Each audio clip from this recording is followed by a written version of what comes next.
Si vous n'habitez pas une grotte et que vous avez internet, vous avez forcément entendu parler de Jonathan Cohen, aka Joko. C'est un comédien français qui, depuis moins d'une dizaine d'années, a complètement explosé en notoriété. Il s'est réellement fait connaître du grand public dans la série Bloqué avec son personnage de Serge le Mito, où il a pu mettre en lumière son impressionnante capacité d'improvisation. J'ai toujours une petite cornemuse derrière moi, tu vois. Je commence à la sortir. Là, mec, j'ai mes deux aigles qui arrivent. Un qui arrive là, un qui arrive là. J'ai dit, ah ouais, voulez-vous la raconter? Vous voulez jouer les bonhommes?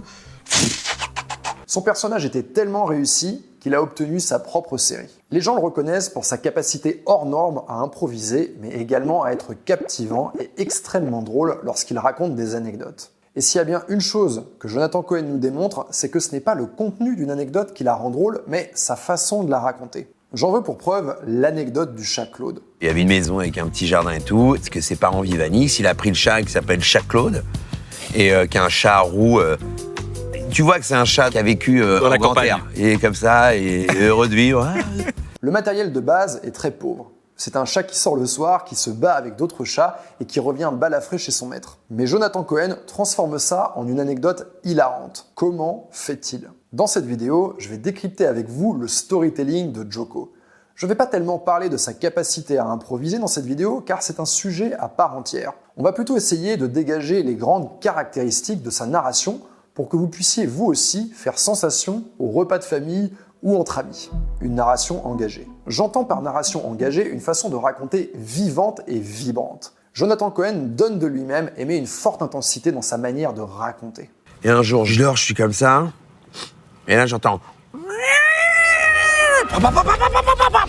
Qu'est-ce qui se passe? Je descends, j'érope, hein. Moi, j'y vais pas, genre, ok, j'arrive, je prends un balai, gars, tellement j'érope. Parce que je crois que c'est un cambrioleur, gars. Il incarne ses anecdotes et c'est ça qui vous attrape, c'est ça qui retient votre attention. Ça, c'est une chose qu'il a probablement appris au cours de son expérience et qu'il a développé dès son plus jeune âge. D'ailleurs, il le dit lui-même. Est-ce que tu te souviens un peu du premier moment où t'as fait marrer des gens? C'était au collège, ouais, non, j'aimais bien. J'ai commencé à faire des blagues, à faire des blagues aux professeurs, des trucs comme ça, tu vois. Et je voyais que ça faisait rire et tout, et je disais, ok.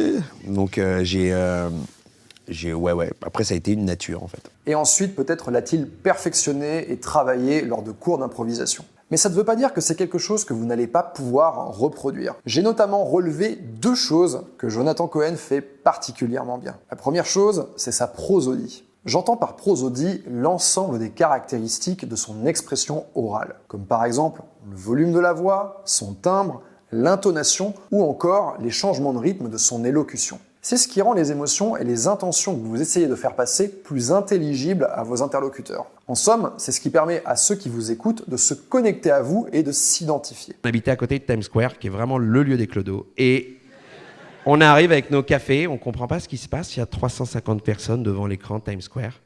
Et là, on voit les images. Et là, on voit un avion rentrer dans une tour et un deuxième avion rentrer dans une tour. On était le 11 septembre.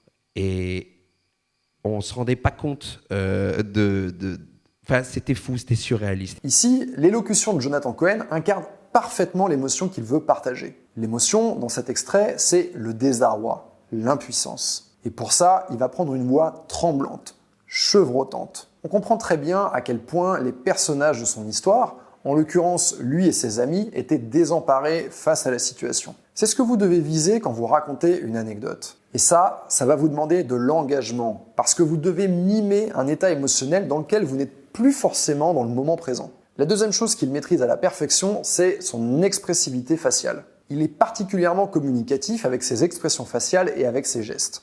Je vais arrêtez ce que vous faites là. C'est pas tes affaires, c'est pas tes affaires. Je fais, c'est pas mes affaires. C'est ce qu'on va voir. J'enlève tout, tu vois, je me mets direct en caleçon. Frère, le mec, il a pas compris, il a dit waouh, le gars, il est prêt à se péter, tu vois. Tout ça fait partie de son discours et donne une vie à l'anecdote, en plus de renforcer l'effet comique en appuyant et en surjouant une émotion. Il y a des acteurs de référence dans ce domaine dont vous pouvez vous inspirer. Je pense par exemple à DiCaprio, à Jim Carrey, à Dujardin, à De Niro ou encore José Garcia. Ils ont tous en commun cette capacité à transmettre des émotions simplement avec leurs expressions faciales. Et ça, c'est une chose que vous pouvez facilement implémenter dans vos anecdotes. Des descriptions riches et imagées. Une des clés du succès du storytelling de Joko, c'est sa capacité à stimuler l'imagination de ceux qui l'écoutent. De telle sorte que les gens se disent « Ah ouais, c'est vrai, je m'imagine vraiment à sa place ». et qu'ils parviennent à se refaire la scène dans leur propre tête. Ça va passer par l'utilisation d'un vocabulaire riche, mais surtout imagé, car plus vous vous appliquez dans vos descriptions, plus ça demande un effort actif de visualisation et renforce l'immersion dans l'histoire pour vos auditeurs. Je vois Jacques-Claude, gars. Noir. Dégueulasse. Une oreille en moins. Balafré. L'œil comme as. Ici, on imagine parfaitement l'état lamentable du chat. De plus, Jonathan Cohen met assez rapidement en place le contexte, l'enjeu et les points de tension de son histoire. Et on est en direction de New York. Et on y va, on est comme ça, on arrive dans la ville. On avait très peu d'argent, on avait 6 000 francs et on devait rester 3 mois. Le temps du visa, en fait. D'accord ? 6 000 francs, 3 mois. Première semaine déjà, on n'a plus d'argent. C'est-à-dire que, comment vous dire qu'il nous restait vraiment 500 balles, tout coûte cher. Et très très vite, cette idée donc de travailler, qui était quand même la base, en allant au McDo, en commandant un menu, j'ai compris la difficulté. J'ai fait « OK, hello, I want one ».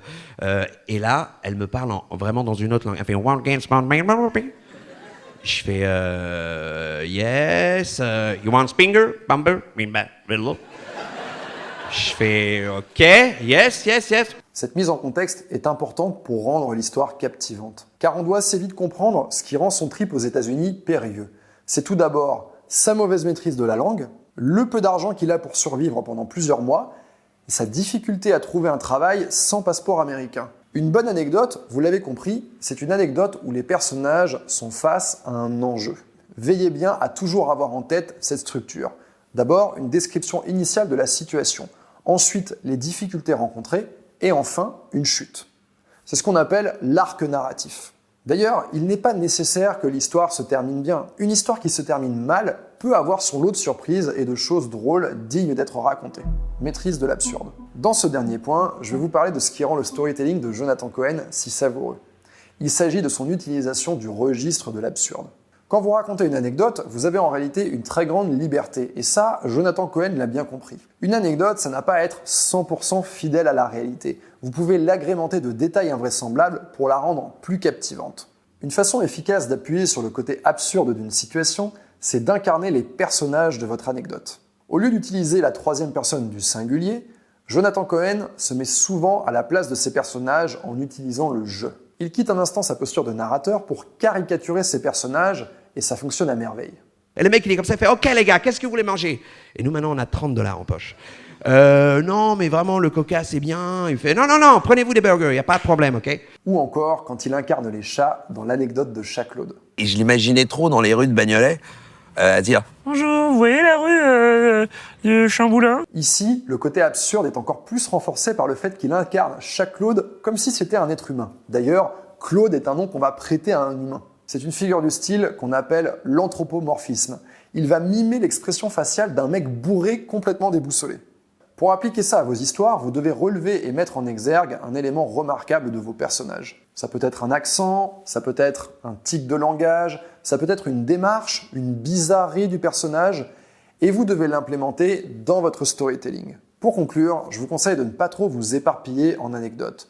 Choisissez-en 2 ou 3 que vous allez répéter à un public différent, travailler et améliorer. Il vaut mieux avoir un petit répertoire très efficace qu'un grand répertoire qui va être rasoir. C'était Yann, je vais vous dire à la semaine prochaine, mais avant, n'oubliez pas de liker cette vidéo si vous l'avez appréciée et de regarder les vidéos qui vont suivre parce que je pense qu'elles vont vous intéresser également. À la semaine prochaine.